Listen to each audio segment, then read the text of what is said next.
Welcome to Grid Talk. My name is George Howson, and today we are here to preview the 2026 Miami Grand Prix. It's been a long 5 weeks, but we're finally back with a race this weekend in the Formula One World Championship. Joining me today, we have Grid Talk's Owain Medford. Hello. And Louis Edwards. Hello. So, guys, we've got the Miami Grand Prix on this weekend, a race that has been termed one that is one of the most dynamic and exciting in the modern Formula One calendar. But, Louis, what do you think about the Miami Grand Prix? Start of the podcast, George. I'm sure I can. Starting on a high the note language. here. Come on. What do I think of the Miami Grand Prix? I mean, I was famously very critical of the Miami Grand Prix before it came about on Grid Talk, and it has done very little to really improve my thoughts on it.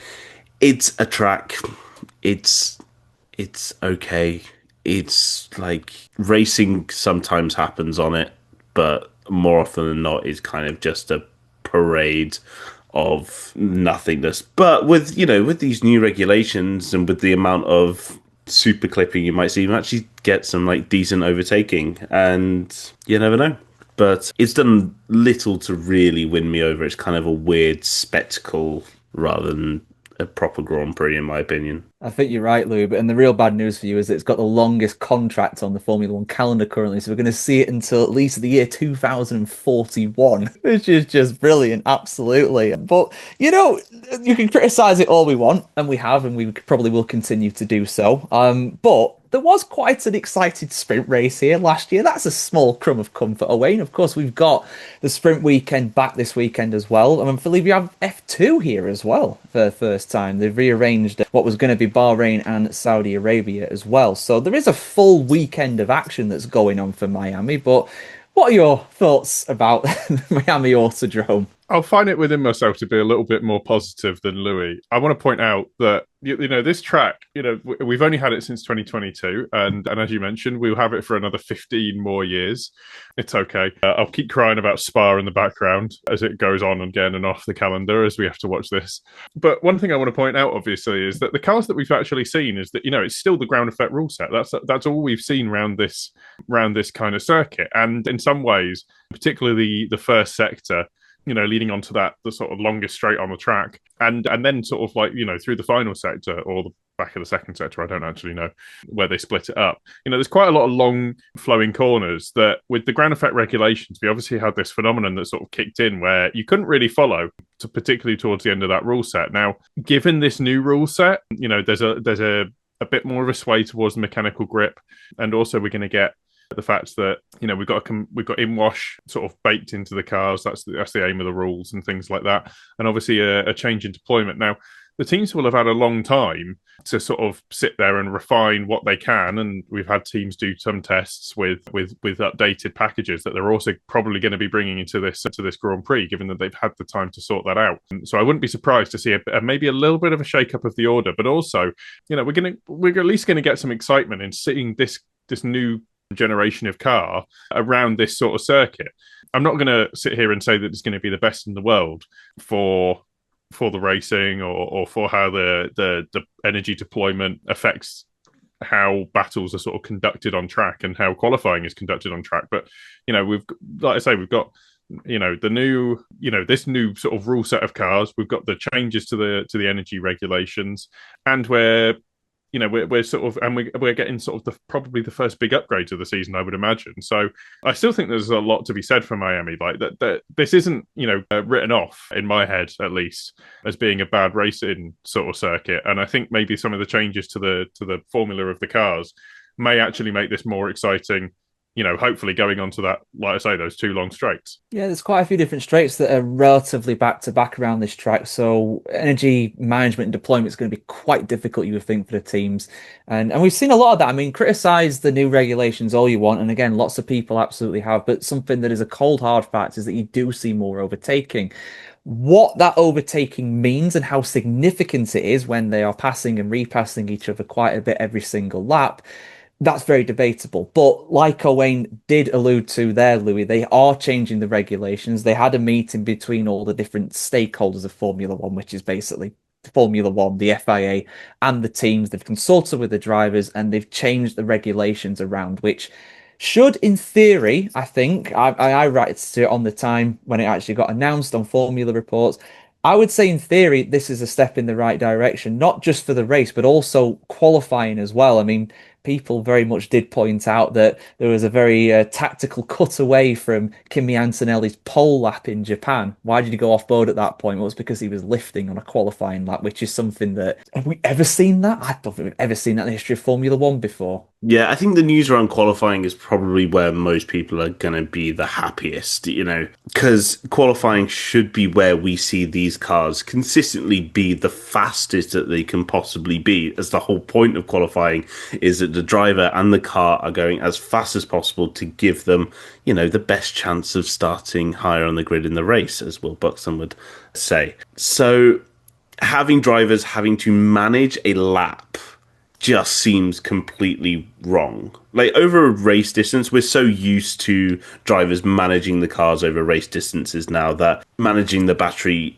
is not as big of a concern as it may seem with these regulations. Drivers have had to manage their tires, manage batteries in the past, manage fuel. It's part and parcel of F1 racing. But qualifying is kind of where that's always gone out the window. Drivers don't have to really look after their tyres as much in a qualifying. Sure, there's some tracks where you want to save your tyres for the last sector, but it doesn't mean you're openly lifting and coasting around corners in order to have better tyres for a certain part of the track. So I think qualifying is definitely where we're going to see big improvement, and hopefully we'll see just a little bit more on the edge kind of driving. And another one that I'm definitely more happy with, and I'm really glad this has been brought forward, is race starts, because we've had a couple of incidents this season where drivers have got a really slow start and drivers had to take immediate avoiding action.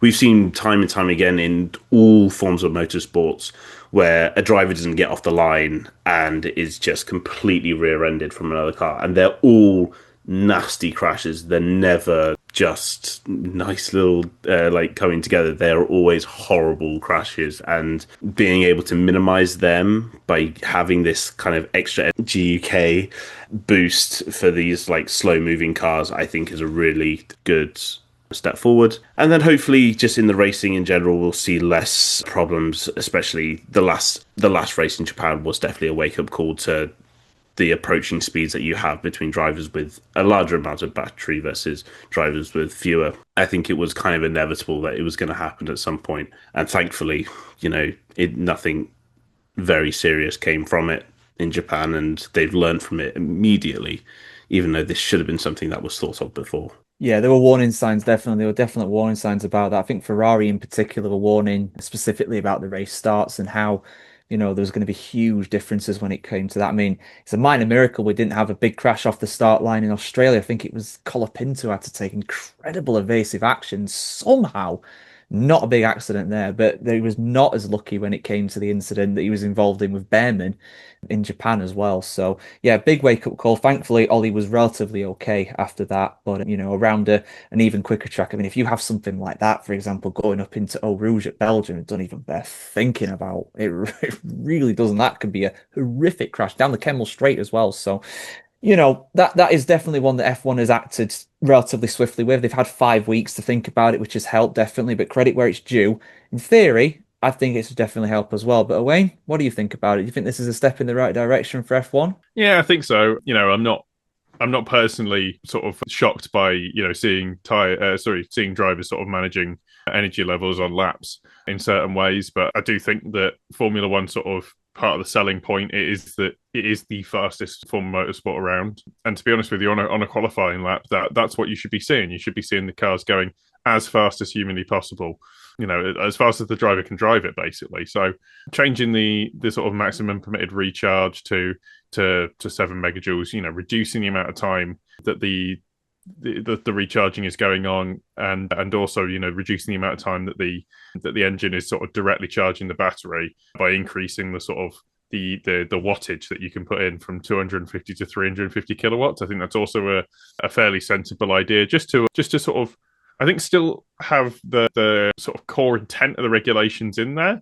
from what they were designed as, but just moving it a bit, just a bit sort of more, a bit more sensible and being a bit less marginal as we've seen in the past. So from that perspective, I think it should obviously make it a bit safer and like I say, just remove the how punishing the regulations can be if things do go wrong. So that's ultimately what we're trying to do. There's also sort of a new sort of warning system activating the rear lights and the sort of lateral lights that you see in the wing mirrors. That's to alert drivers to sort of a low, a slow start from another driver. And then I think maybe this is probably a little bit of a no plan sort of survives its first interaction with the enemy, which is the energy counter at the start of the formation lap, because it's baffling to me essentially that cars could be turning up on the grid without full batteries, which is I think one of the most surprising things in the regulations, but that we saw happen particularly with Mercedes. So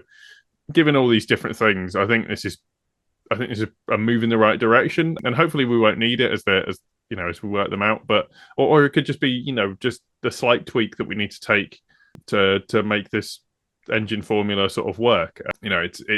It is difficult to get this stuff right with the lack of testing, and I think maybe if there had been sort of in-season testing or a sort of longer testing program before the season, then the teams would have ironed this out a long time ago. But we don't have that, so we do need to make these changes. Of course, there's some people who are not going to be happy, probably Ferrari, to be honest with you. There's going to be, whoever's on top is going to lose out because of this. They're not going to be so happy about it, saying that, well, we designed our car to the regulations. But ultimately, safety does have to go as a priority. That's, this all stops if anyone dies. So, as a result of that, I'm glad they made the changes, and hopefully we don't lose sort of the spirit of the racing that we've had thus far. Yeah, absolutely, absolutely. And then again, I've just said it a few times, criticize Formula One all you want, but there has been more of a taking, and I personally prefer what we've had so far this season, albeit not perfect by any stretch of the imagination, but I much prefer the 2026 Japanese Grand Prix to what we saw in 2025, where I nearly fell asleep. It was that bad. So, and we had some races like that. I mean, you're always going to get the odd races like that in F1, but I don't think you will do actually. Maybe with this new regulations, who knows? We'll have to see how that all goes. Obviously, guys. I mean, there's potentially going to be more changes as well coming in for Canada, depending on how they actually react to things in Miami as well. But we've all had our say on it. You let us know what you think as well. Go over to our Grid Talk socials at Grid Talk UK, anywhere you use the @ symbol. And if you're enjoying this podcast as well, we'd really appreciate it if you can take 5 minutes just to leave us a 5-star rating on Spotify or a 5-star review on Apple Podcasts as well. Also, if you're listening and you're not currently subscribed to our channel as well on YouTube, please consider helping us out with a like and a subscribe. And if you want to help us out even more, you can go over to Patreon as well, but more about that at the end of the show. So we had some surprise good news as well about the calendar next year. Surprise of good news, in my opinion anyway, Lou. We've got Turkey back, of all places. Of course, this was a venue, Istanbul Park, that we had between, I think it was 2005 and 2011, and it came back for a couple of years during the pandemic, and it's a good venue. I'm really glad to see it back, personally, and I'd be fascinated to see how these new cars get around it as well. Yeah, it was such high-speed corners. Like we've been so used to seeing cars absolutely fly around this track. So it's definitely going to be interesting to see how these new regulation cars go about it. I mean, we were all, I think, very excited throughout the 2020 and 2021 season where Turkey was on the calendar just to see those cars were stuck to that track. They were absolutely on rails.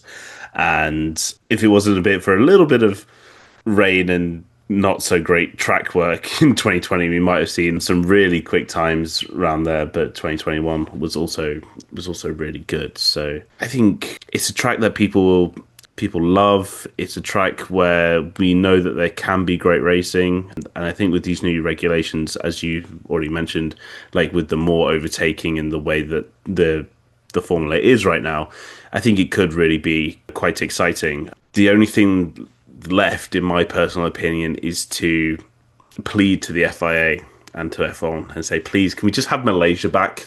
It seems like the perfect time now. Like, I feel like this current regulation of cars plus Malaysia, please, God, Turkey, bring back Malaysia. It can't be that hard, please. Unfortunately, it is that hard because Malaysia don't want to pay for it. I mean, really says something about the costs in Formula One, where a country like Malaysia doesn't want to afford to have a Grand Prix. But Turkey clearly feel like they do. I mean, effectively, Turkey and Portimao, Portugal, they are replacing Barcelona and also Zandvoort, which are on this year. So the calendar next year is essentially set in stone, as set in stone as it can be anyway, given the current tensions in the Middle East. And obviously, we have a few different races planned there for later this year. And potentially, Owain, potentially, I've got to mention this, Saudi Arabia may come back. Now, I've already covered this for Formula Reports. I already had my tinfoil hat on when it came to this straight away. As soon as Saudi and Bahrain were not going to take place in April, that was the official announcement, I thought, hang about here.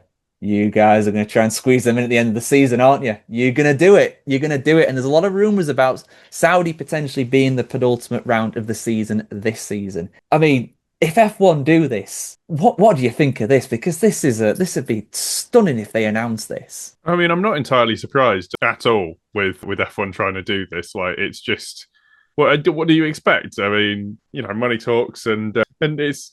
I mean, it's. I think the easiest way to put it is, Qatar has managed to make its way onto the calendar. Saudi Arabia is not gonna. They're gonna put up a fight.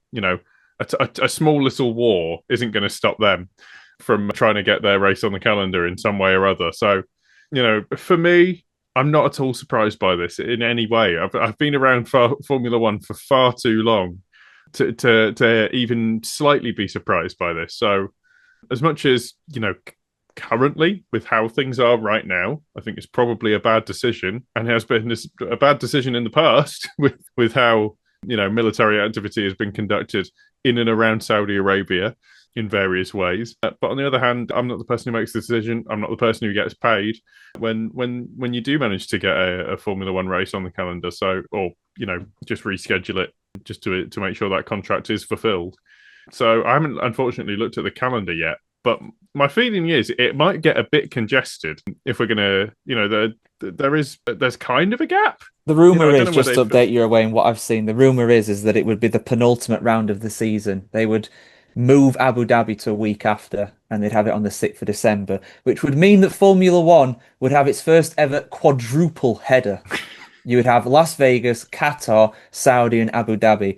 And the whole reason behind that is because Abu Dhabi has in its contract it has to be the last round of the season. And you might think then, oh, what about all the people that have booked hotels and took time off work? That doesn't matter. That doesn't matter.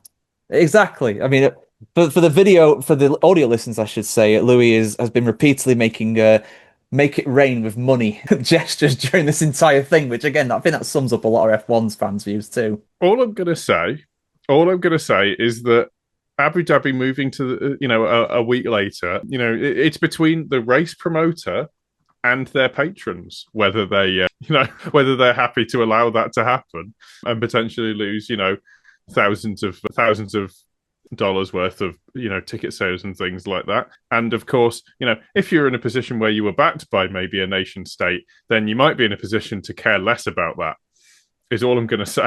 I mean, yeah, they're not going to run out of money. I mean, Louis, I think you're itching to get in on this one as well. I mean, I can tell you've got a few thoughts about this too. It's just, we're just back in the Bernie era now. We really, Bernie Ecclestone sat at home, he's probably on the phone to Liberty Media and most of the F1 and Stefano just going, yeah, this is exactly what I'd do. Chase that money and get it through the door. I mean, F1 has had no problem racing in troubled circumstances. Bernie Ecclestone himself was like, oh, the Arab Spring, that's fine. We'll still run the Bahrain Grand Prix anyway. And even in modern times, F1 has had no issue racing in Saudi Arabia where there's literal bombs being dropped near the circuit. So it's just baffling. It is baffling. And, to have a quadruple header to finish a race, and you could, have Brazil being the 5th to last race of the season. doesn't sit right with me. No, I'm with you. This whole thing doesn't sit right with me, and I'm sure some people will say, "Well, there's no proof of this. Where's your proof?" We don't have any proof, but where there's smoke, there's usually fire when it comes to Formula One and these rumors. It always there's something to it. So, I think they're going to see how this so-called ceasefire. Well, don't worry, we're not going to talk about the war. We're not going to talk about the war, but we're going to see how this so-called ceasefire goes. We're going to see how it all kind of, hopefully cools down because there's every possibility that it'll keep going and then we don't get any races in the Middle East, and we have a season finale in Las Vegas in November. That's also a possibility too. We just don't know. But it wouldn't surprise me at all if F1 is doing everything it can to get that Saudi Arabian race on the calendar. I mean, if you've seen the renders of the Qadiyah circuit, which is going to take over in what, 28 or whatever it is, F1 will do anything if they pay enough. It's that's it. They've made a Mario Kart track for real, or they're going to anyway with that. So crazy stuff. But yeah, get your thoughts. Send them in the comments. Send them on our social medias as well, guys. I'm sure you got plenty of thoughts on that. But yeah, let's get away. Let's get away from Saudi Arabia. Let's head back to Miami. Let's talk about Miami because I think it's going to be a really interesting weekend to see how George Russell responds, really. I mean, everybody was saying Mercedes are going to be the favourites this year, and so it has absolutely proved so far. But the young lad himself, or the younger lad himself, I mean, George Russell's not exactly old, but, Kimi Antonelli, 19 years young, leading the championship. Louis, how's Russell going to respond to this? This season has not gone to plan for him so far. He was probably expecting a relative cakewalk here, but the young kid's doing all right. Yeah, I think I was saying this to Owain and to Jawad on our Japan preview where we were, Phil and Owain on our Japan preview where it kind of feels reminiscent of last year where everyone's expecting Lando to win the championship last year. This year it's George, but now their younger teammate has just decided, you know what, I'm going to ruin the party and have one of the best starts to a season I've ever had. And it's exactly what he's doing. And his race in Japan, yes, may argue that it was kind of helped out by that safety car, but his pace from that point on was fantastic. There was nobody catching him. George was having a horrid time trying to get past the McLarens and the Ferraris and trying to fight back to that place, and ultimately couldn't get anywhere near his teammate in the end. And it was a brilliant race by Kimi. That does a lot to someone's confidence when you're going into such a big gap, when you realize there was nothing that you could do. You had a bit of a torrid weekend. Your teammates kind of just gone away with it. It's got to take a lot from George Russell to have to come back. He has to fully reset and just be like, okay, you've raced. We've had this big break. He's probably been taking plenty of time in the simulator. He's probably keep himself as fresh and as fit as possible because he knows now that he's on the back foot after such a kind of easy start in Australia where it was kind of like, oh, you should be all right. Reality's kind of come around and slapped him in the face a bit over the last two races, and his teammate is very much in control of the championship.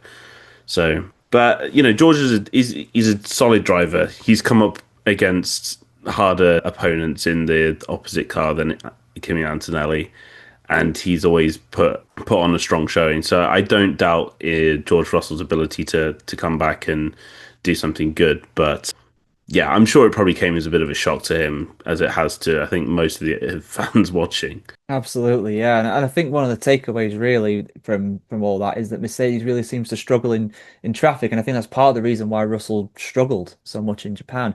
But Kimi Antonelli, fair play to him, he got out in front and he was just gone, he was just gone. No one could touch him. So whether George Russell would have been able to do that in the same position, we don't know. But Miami, it can be a tricky track, and we saw Kimi Antonelli get sprint pole here last year, so it is a good circuit for him. He's not bad around here, so it's going to be fascinating to see how they kind of react to each other 5 weeks after the previous round.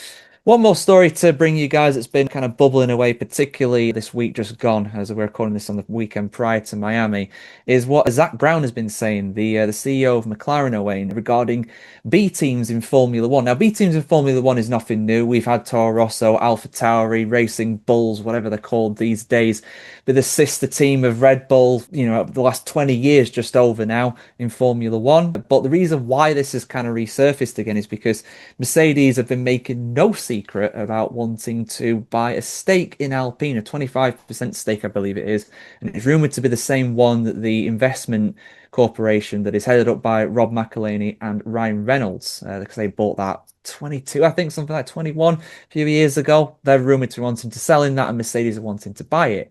This also coincides, of course, with Alpine taking on Mercedes engines this year. So there is the whole, is this going to be a glorified Mercedes B team? And then, of course, we can't mention B teams without talking about Haas as well. They've had plenty of allegations of, well, not even allegations, they have taken such waving parts of that Ferrari car and made it their own over the years. So does Formula One have a B team problem, basically, is my question to you. Yeah, I think it sort of depends on the sort of, I guess, sanctity of the sport that you sort of see. There's always been kind of, I wouldn't say rumors, more just kind of, I guess friendlier treatment between, for example, an engine supplier, a works team when it's engine supplier, and maybe a team that is supplied by that works team for their engines, for example. We've heard that a lot. Obviously, we've got Racing Bulls, and supposedly, or at least initially, they were sort of basically identical, and then there was obviously the rule change brought in that said they had to be sort of completely distinct operations. It's always a bit of a problem. You wouldn't necessarily see. I mean, we see it in other sports where there's teams, football teams, for example, owned by a single ownership group, and they have to choose when they go into a tournament, which is allowed to compete in that tournament at a certain point, because obviously there's a pretty direct conflict of interest. I'm not perfectly happy with the way Formula One has gone about things, particularly with Toro Rosso when it was moving over from Minardi. But the other option was to lose a team off the grid, and fundamentally, you can't really go and race anything else. You can't go and do anything else if you're a Formula One team. So what would have happened at that point was we did, had a few thousand people and their suppliers, losing their jobs or having to cut back their operation. So I think the decision was kind of made in that way to maintain Toro Rosso being a team in Formula One and just owned by Red Bull. I'm not happy about it, and I think that, well, I'd prefer that it would not be the case and would stop, because it does leave you in a position where if a team wants to be unscrupulous and it was let's say the last race of the season and they were like, oh, we can see an opportunity here to to affect the result either by crashing into a barrier or crashing into another competitor. I'm not saying that a lot of the teams would do this, but I can see that there are some pretty desperate people for success in Formula One, and they have gone to pretty far over the line. So from that respect, I don't think B team should be in Formula One. I don't think that Mercedes should be allowed to own a part of Alpine. I think that ownership structure should be completely distinct, as it gives the incentive, and it's always going to make you think, or question, what that team does, what that B team does, and how it operates, or whatever the less successful one is. For that reason, I'm pretty uncomfortable with it, and I've been uncomfortable with it for a long time. Unfortunately, it's just it seems to be the way things are, and I think we're sort of in a kind of fortunate position that Racing Bulls haven't necessarily operated in that way, and Haas haven't either. They haven't gone and done those things that would affect the sort of competitive nature of the sport. But the opportunity's there, and Formula One does attract some a certain kind of person sometimes, and those kind of people will win at all costs. Yeah, very true. I mean, some people would even argue that it's already happened with the sporting integrity. What we saw happen with Singapore in 2024.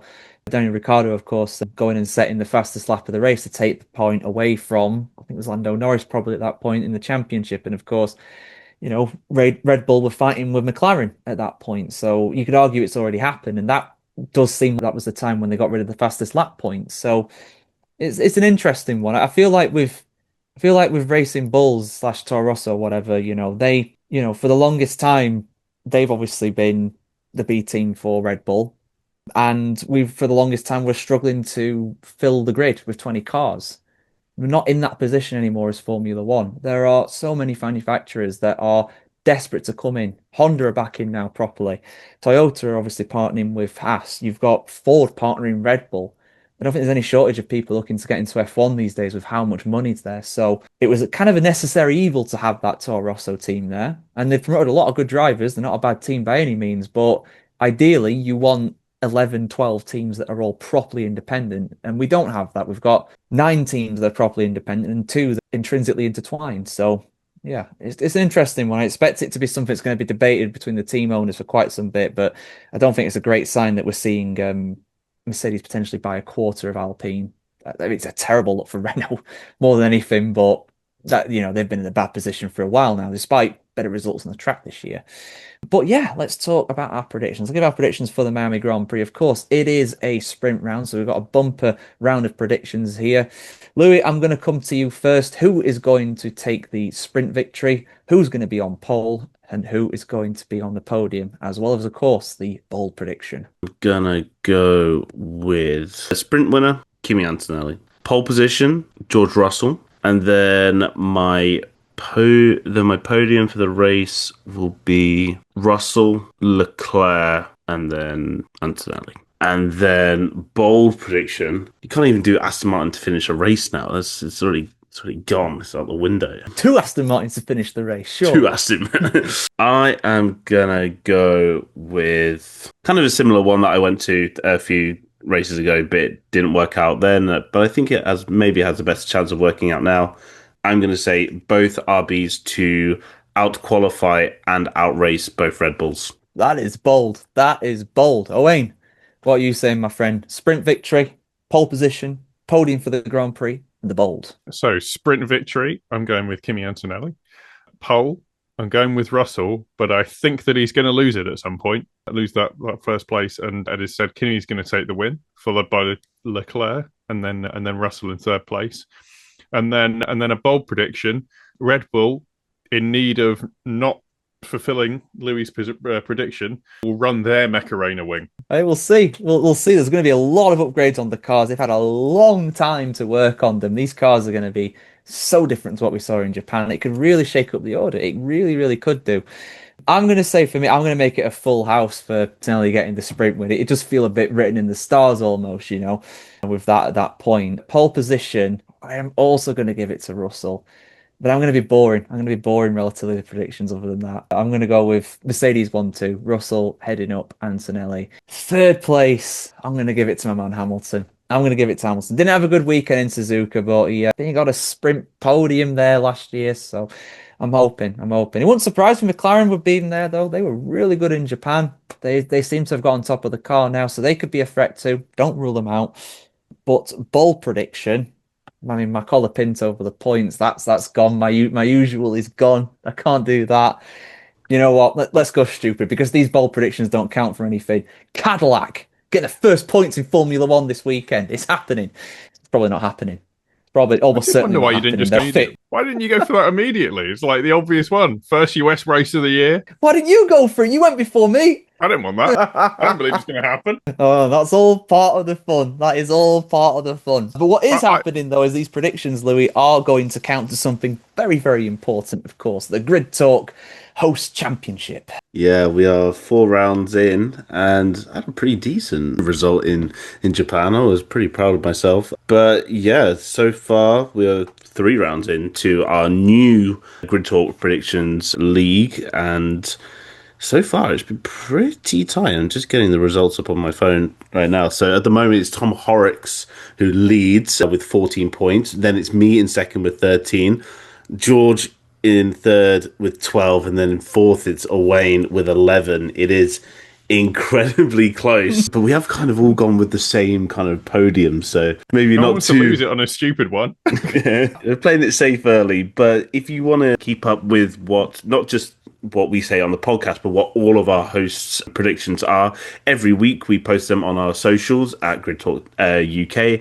And yeah, so we have our podiums, pole positions, we'll have our sprint race winners, but we'll also have some wild card predictions in there, which change from race to race to keep things a little bit more interesting. So if you want to check that out, and let us know your own predictions. Please check those out on our socials. Yeah, absolutely. Thank you for that, Louis. And Owain, if people want to hear more from us in terms of social medias, where can they head? Yeah, so you just need to go on all the social media platforms with the @, and that's where you can find out all about us. You can see our posts about the various bits and bobs that go on, and of course, sometimes the various bits and bobs that go on, sort of an emergency podcast. When we found out that GP Gianpiero Lambiase was going to McLaren, so make sure you keep tuned to that to find out when all of those go live, if they do. Thank you very much, Owain. If fun things happen, I don't know. Yeah, fun things like influential race engineers changing teams and potentially opening the exit door for Max Verstappen when it comes to Formula One.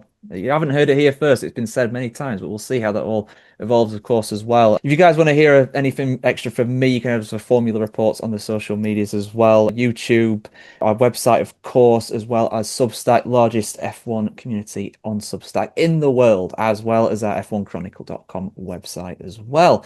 But if you want to hear more from Grid Talk, specifically when it comes to the audio and video platforms, we are available on YouTube as well as Amazon Fire, Spotify, Apple Music, Verbal, and Pocket Cast. Just search for F1 Grid Talk for our big back catalogue of shows. I think we've got like 500 episodes now. I lost count a long time ago since we stopped using the numbers. It's a lot. It's a lot. It's all the way back to the summer of 2019.